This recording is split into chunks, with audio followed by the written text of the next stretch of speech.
बसपा प्रमुख मायावती ने अशोक गहलोत के खिलाफ खोला मोर्चा। बहुजन समाजवादी पार्टी सुप्रीमो मायावती ने अपना इरादा स्पष्ट कर दिया है कि उन्हें विधानसभा चुनाव में राजस्थान के मौजूदा मुख्यमंत्री अशोक गहलोत से हिसाब बराबर करना है।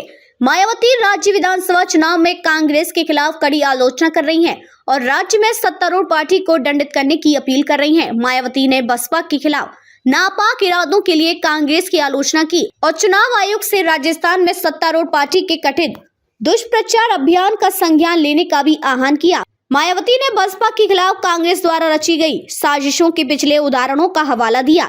ऐसा प्रतीत होता है कि मायावती इस बात से अवगत है कि भले ही उनकी पार्टी राजस्थान में विधानसभा सीटें जीतती है, लेकिन कांग्रेस उन्हें छीन लेती है।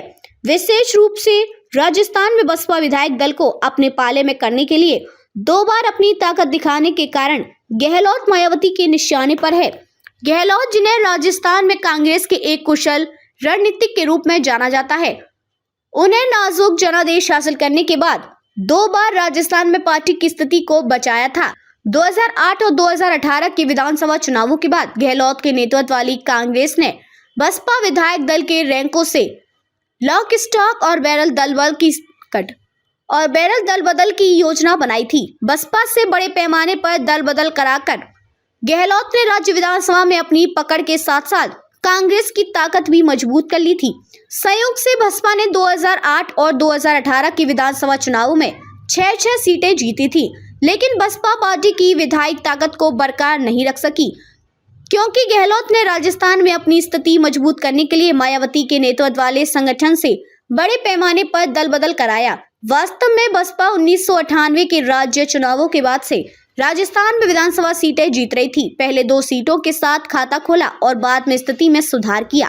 मायावती ने कांग्रेस पर कथित तौर पर भारतीय जनता पार्टी भाजपा के प्रति नरम रुख अपनाने को लेकर उनकी पार्टी के खिलाफ दुष्प्रचार करने का आरोप लगाया है।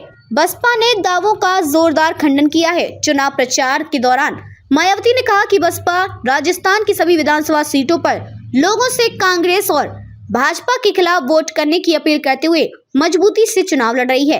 वह राजस्थान में चुनाव प्रचार कर रही है और उन्होंने धौलपुर और भरतपुर जिले में चुनावी सभाओं को संबोधित किया है। राजस्थान में अनुसूचित जाति का लगभग 18% वोट आधार है, जबकि इस समुदाय का लगभग 40 विधानसभा सीटों पर प्रभावशाली प्रभाव है।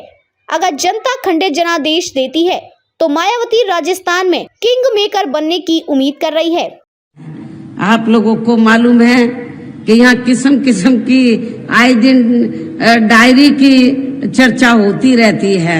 अब कौन इसमें बेईमान है, कौन नहीं है, ये तो जांच का विषय है। और इन सब के लिए हमारी पार्टी आजादी के बाद से लेकर अभी तक केंद्र व देश के अधिकांश राज्यों में तथा आपके खुद के अपने राजस्थान प्रदेश में भी ज्यादातर सत्ता यहाँ गलत पार्टियों में से खासकर कांग्रेस, बीजेपी व इनकी सहयोगी पार्टियों के हाथों में ही आने को मानकर चलती है। और इस मामले में खासकर कांग्रेस व अन्य विरोधी पार्टियां सोशल मीडिया आदि के जरिए मेरी आवाज में काट छांट करके तथा उनकी फर्जी वीडियो आदि बना के व उन्हें जारी करके अपने पक्ष में हवा बनाने का जो घिनौना प्रयास करती हैं या कर रही हैं, लोगों को कतई भी गुमराह नहीं होना है, बल्कि इससे उनकी हताशा व हार होने निश्चित हमें नजर आती है।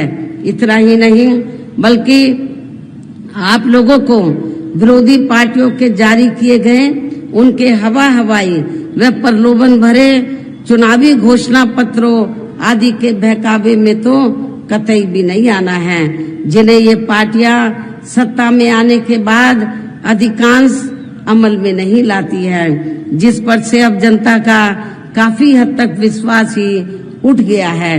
इसलिए हमारी पार्टी किसी भी चुनाव में अपना कोई भी चुनावी घोषणा पत्र आदि जारी नहीं करती है।